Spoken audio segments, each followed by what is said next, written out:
आज लद्दाख का दौरा करेंगे सेना प्रमुख जनरल नरवणे। भारत चीन के बीच सीमा विवाद से जुड़े गतिरोध पर जमीनी हकीकत का करेंगे मुआयना। दिल्ली में सेना की कमांडर कॉन्फ्रेंस।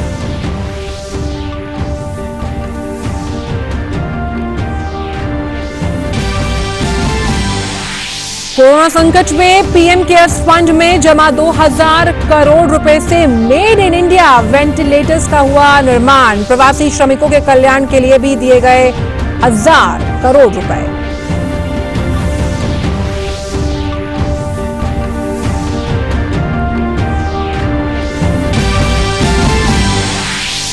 आरबीआई की नीति के साथ सरकार के संरचनात्मक सुधार और सामाजिक कल्याण के लिए सहयोगात्मक कदमों से अर्थव्यवस्था को मिली गति। आर्थिक गतिविधियों में बढ़ोतरी के दिख रहे हैं संकेत। वित्त मंत्रालय ने सभी हितधारकों के लिए एक साथ काम करने की आवश्यकता पर दिया जोर। कोविड महामारी के बीच प्रतिबंधों के साथ पुरी में आज भगवान जगन्नाथ की रथ यात्रा की धूम। गुजरात हाईकोर्ट के आदेश के बाद अहमदाबाद में भी निकली रथ यात्रा। राष्ट्रपति, उपराष्ट्रपति और प्रधानमंत्री ने दी शुभकामनाएं। 3 दिन के दौरे पर रूस पहुंचे रक्षा मंत्री राजनाथ सिंह। दोनों देशों के बीच रक्षा और रणनीतिक साझेदारी में आएगी मजबूती। आज रूस के रक्षा मंत्री के साथ होगी द्विपक्षीय बैठक।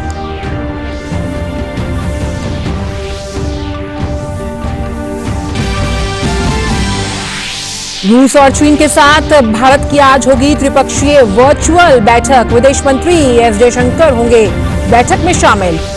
कोविड महामारी के कारण पैदा हुए आर्थिक संकट से मुकाबला करने की कोशिशों पर होगा जोर।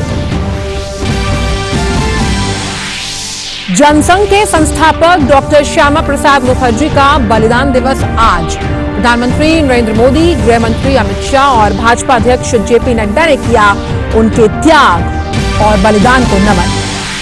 और भारत में इलाज के बाद कोरोना मरीजों की स्वस्थ होने की दर हुई 56.37%। 2,48,189 मरीज संक्रमण से हुए मुक्त। दुनिया भर में 91 लाख से ज्यादा कोरोना के मामले, 4,72,000 से अधिक की मौत। अमेरिका में मृतकों का आंकड़ा पहुंचा 1,20,000 के पार।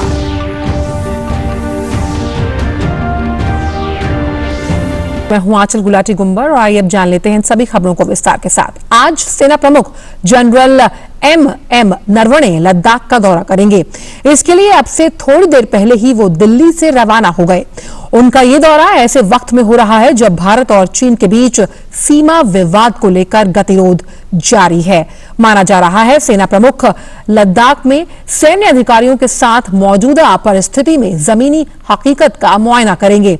इससे पहले मौजूदा परिस्थिति में देश के सुरक्षा के हालात पर सेना प्रमुख ने दिल्ली में टॉप आर्मी कमांडर्स के साथ बैठक की। इसमें चीन और पाकिस्तान सीमा यानी उत्तरी और पश्चिमी दोनों मोर्चों पर ऑपरेशनल हालात की समीक्षा की गई। साथ ही सुरक्षा को चाक चौबंद बनाने के लिए रणनीति पर भी चर्चा हुई। इसके अलावा सेना के सूत्रों से मिल रही खबरों के मुताबिक भारत और चीन के बीच 22 जून को जो कोर कमांडर स्तर की बातचीत हुई है वो सकारात्मक और रचनात्मक माहौल में हुई। डिसएंगेजमेंट के लिए दोनों देशों के बीच आपसी सहमति थी। सीमा विवाद के मद्देनजर सुरक्षा बलों को पूर्वी लद्दाख और अन्य सेक्टर में चीन के किसी भी दुस्साहस का मुंह तोड़ जवाब देने के लिए पूरी तरह से तैयार रहने के लिए कहा गया। चीन के साथ लगती सीमा की रक्षा के लिए भारत अब से अलग सामरिक तरीके अपनाएगा। शीर्ष सैन्य अधिकारियों को जमीनी, सीमा, हवाई क्षेत्र और रणनीतिक समुद्री मार्गों में चीन की गतिविधियों पर कड़ी नजर रखने के निर्देश हैं। बढ़ते आगे, कोविड-19 महामारी से जारी जंग में एक महत्वपूर्ण भूमिका सामने आ रही है पीएम केयर्स फंड की। जी हां, इस फंड के जरिए दिए जाने वाले वेंटिलेटर्स की सप्लाई राज्यों में शुरू हो गई। कोरोना संकट के इस दौर में प्रधानमंत्री नरेंद्र मोदी ने पीएम केयर्स फंड की शुरुआत की थी, जिसके बाद लोगों ने इसमें सहायता के इरादे से बढ़ चढ़ कर दान दिया, जिसमें 2000 करोड़ रुपए मिले हैं, जिसमें से 50,000 मेड इन इंडिया ब्रांड के वेंटिलेटर्स का निर्माण उससे किया जाएगा। इसके तहत अब तक करीब 3000 वेंटिलेटर्स का निर्माण हो चुका है, जिनमें से 1340 वेंटिलेटर्स राज्यों और केंद्र शासित प्रदेशों को पहुंचाए जा चुके हैं। अब तक महाराष्ट्र को 275, दिल्ली को 275, गुजरात को 175, बिहार को 100, कर्नाटक को 90 और राजस्थान को 75 वेंटिलेटर्स की आपूर्ति की जा चुकी है और जून के अंत तक सभी राज्यों और केंद्र शासित प्रदेशों को अतिरिक्त 14,000 वेंटिलेटर्स की आपूर्ति की जाएगी। इनका निर्माण भारत इलेक्ट्रॉनिक्स लिमिटेड कर रहा है। बाकी 20,000 वेंटिलेटर्स का निर्माण देश की 4 अन्य कंपनियां कर रही हैं। एक स्वास्थ्य सर्वे के मुताबिक आजादी के बाद से अब तक देश में सिर्फ 47 वेंटिलेटर्स उपलब्ध थे, लेकिन पीएम केयर्स फंड से एक बार में ही 50,000 वेंटिलेटर्स मिलेंगे। और इसके अलावा पीएम केयर्स फंड से प्रवासी श्रमिकों के कल्याण के लिए भी दिए गए 1,000 करोड़ रुपए। इस फंड से श्रमिकों के रहने, खाने, मेडिकल जरूरतों और यात्रा की व्यवस्थाएं की जा सकती हैं। फंड के जरिए मिले हैं महाराष्ट्र को 181 और उत्तर प्रदेश को 103 करोड़ रुपए, तमिलनाडु को 83, गुजरात को 66, दिल्ली को 55, पश्चिम बंगाल को 53, बिहार को 51, मध्य प्रदेश को 50, राजस्थान को 50 और कर्नाटक को 34 करोड़ रुपए। फंड में से 50% राशि का वितरण आबादी के लिहाज से किया गया है। 40% राशि कुल कोविड-19 मामलों की संख्या के आधार पर और 10% राशि सभी राज्यों के लिए समान रखी गई है। बढ़ते हैं आगे। रक्षा मंत्री राजनाथ सिंह 3 दिन की रूस यात्रा पर इस समय मॉस्को में हैं।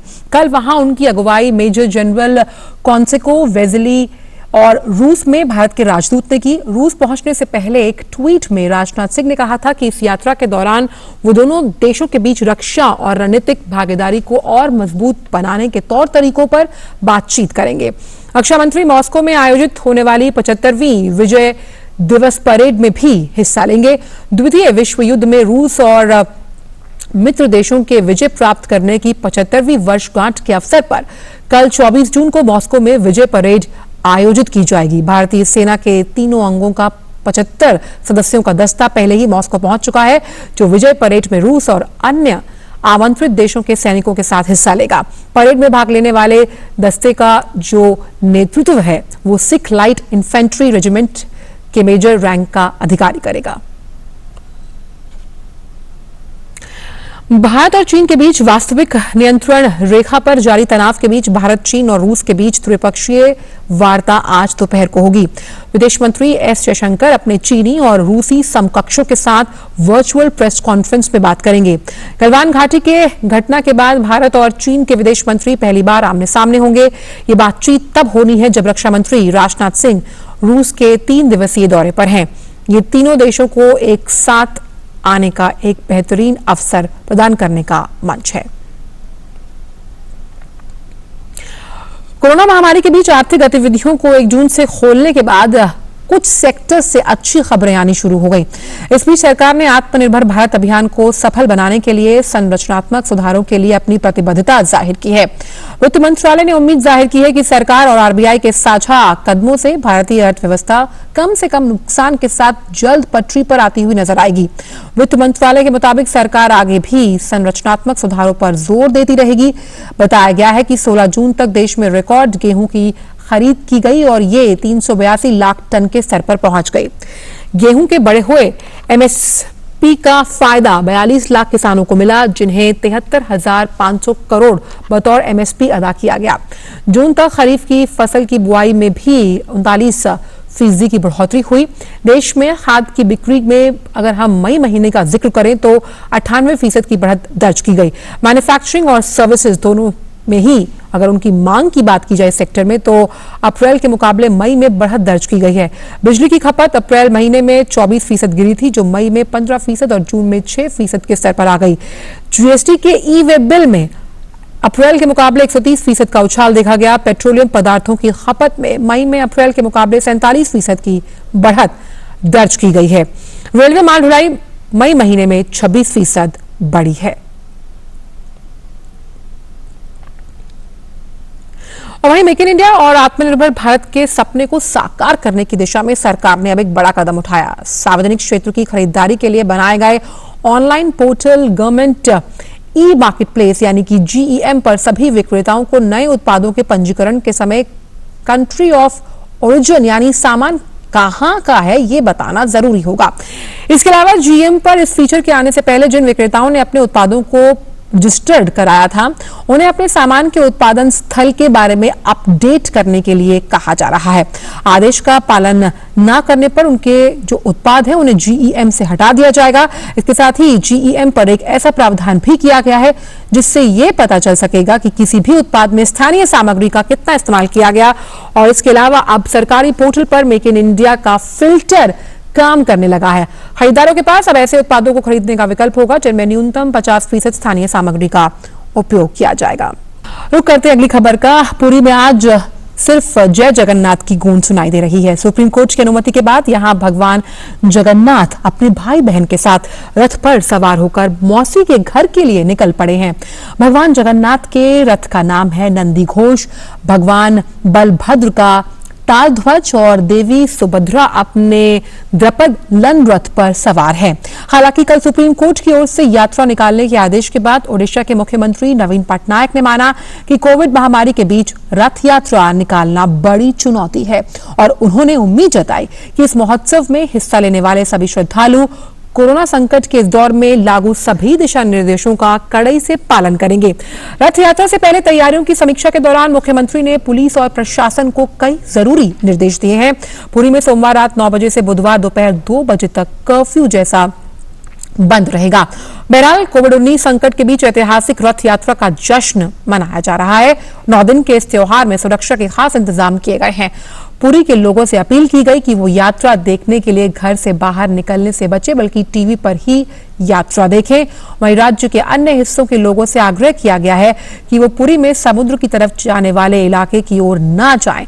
पुरी में सभी एंट्री पॉइंट्स बंद हैं और यात्रा से जुड़ी तैयारी वाली जो गाड़ियां हैं उन्हें छोड़कर किसी भी गाड़ी के आवागमन को इजाजत नहीं है। और फिलहाल समाचारों में इतना ही। दीजिए इजाजत। नमस्कार।